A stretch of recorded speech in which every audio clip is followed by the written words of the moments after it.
কোথা থেকে NCP, national children party না national citizen party, national citizen party না, কিন্তু এটা তো সি দিয়া চিলড্রেনও হয়, আর এগুলো তো চিলড্রেনই। এরা সব নামলো জামাতরে ক্ষমা চাইতে হবে ৭১ সালের অপরাধের জন্য। পুরান জিনিস টেনে আনছে আবার।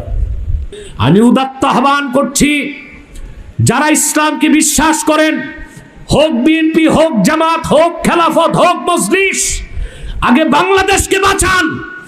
জর্জ সরোসের লিবারেল ডেমোক্রেসি, বহুত্ববাদকে বাংলাদেশে প্রতিষ্ঠিত হতে দেওয়া যাবে না।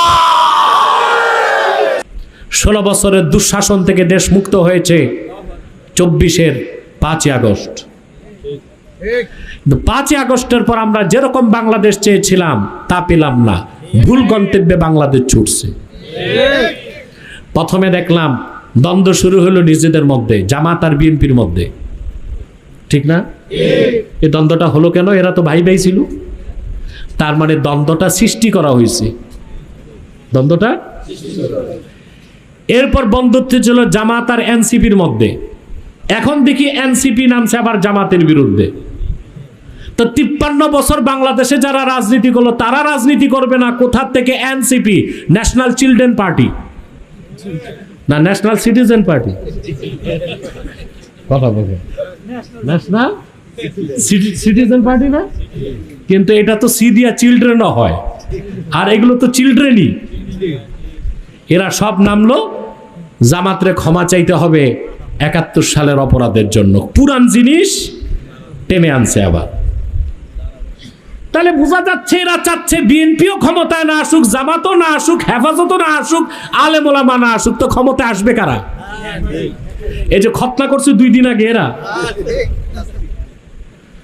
বলে যায় তোমাদের ভাই যা বলে তা তোমরা প্রমাণ পেয়েছো, পাও নাই?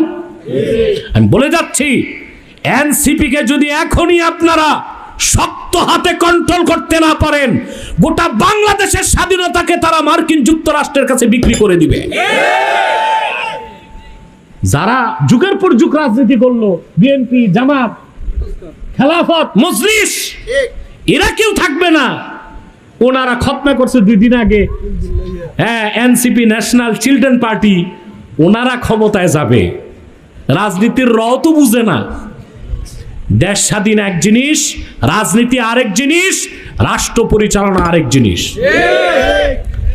আমি আগেই বুঝতে পেরেছিলাম এরা প্রথমে ধরবে বিএনপিকে, তারপর ধরবে জামাতকে, তারপর ধরবে হেফাজতকে।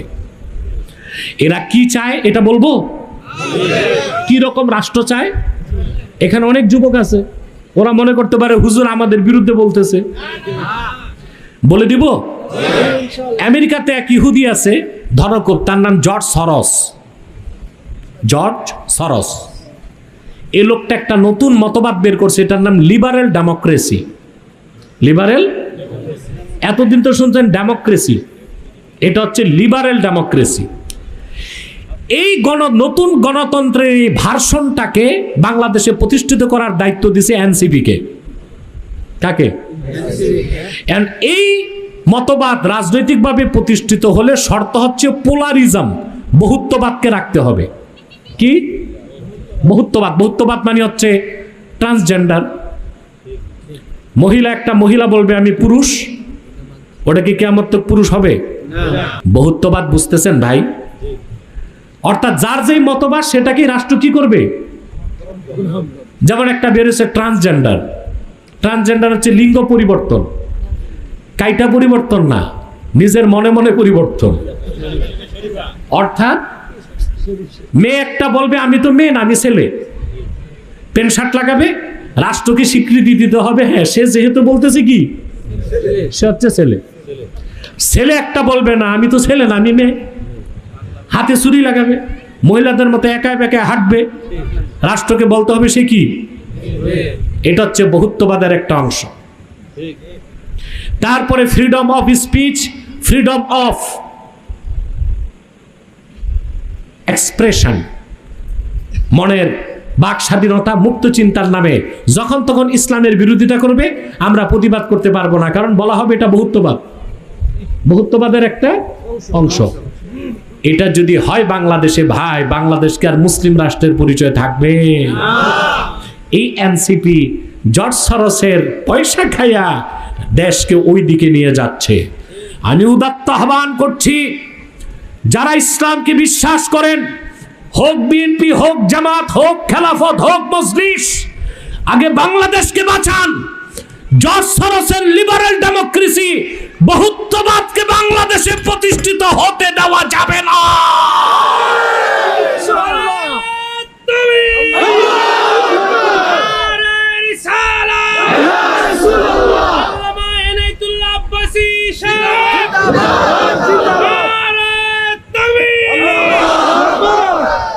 আগে দেশ রক্ষা করেন, রাজনীতির বহু সুযোগ পাইবেন। দেশটাই যদি সওদাবাজির মাধ্যমে চলে যায়, ওদের কথা হচ্ছে এই যে এনসিপি, তাদের ইনার ভয়েস, যেটা তারা মুখে বলেন আমরা বুঝতেছি, এটা হচ্ছে বাংলাদেশের কোনো আদর্শ থাকবে না, তার ইসলামী রাজনীতি থাকবে কই? আমরা যারা মুসলমান, আমাদের আদর্শ হচ্ছে ইসলামী রাষ্ট্র ব্যবস্থায় দেশ চলবে। বিএনপির আদর্শ হচ্ছে জাতীয়তাবাদের আদর্শে দেশ চলবে। আওয়ামী লীগের আদর্শ ছিল সেকুলারিজম, ধর্মনিরপেক্ষতার আদর্শে দেশ চলবে।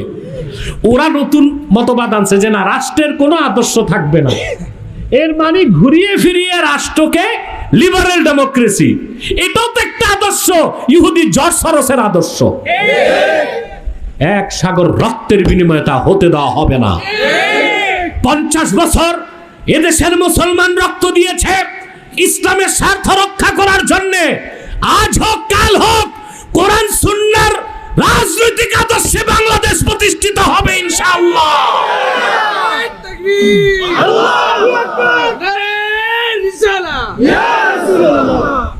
মুসলমান, আপনাকে পুরা দিনকে বিশ্বাস করতে হবে। দিনের একটা অংশ যদি ছেড়ে দেন, অবিশ্বাস করেন, মুসলমান থাকবেন না। আমল না করলে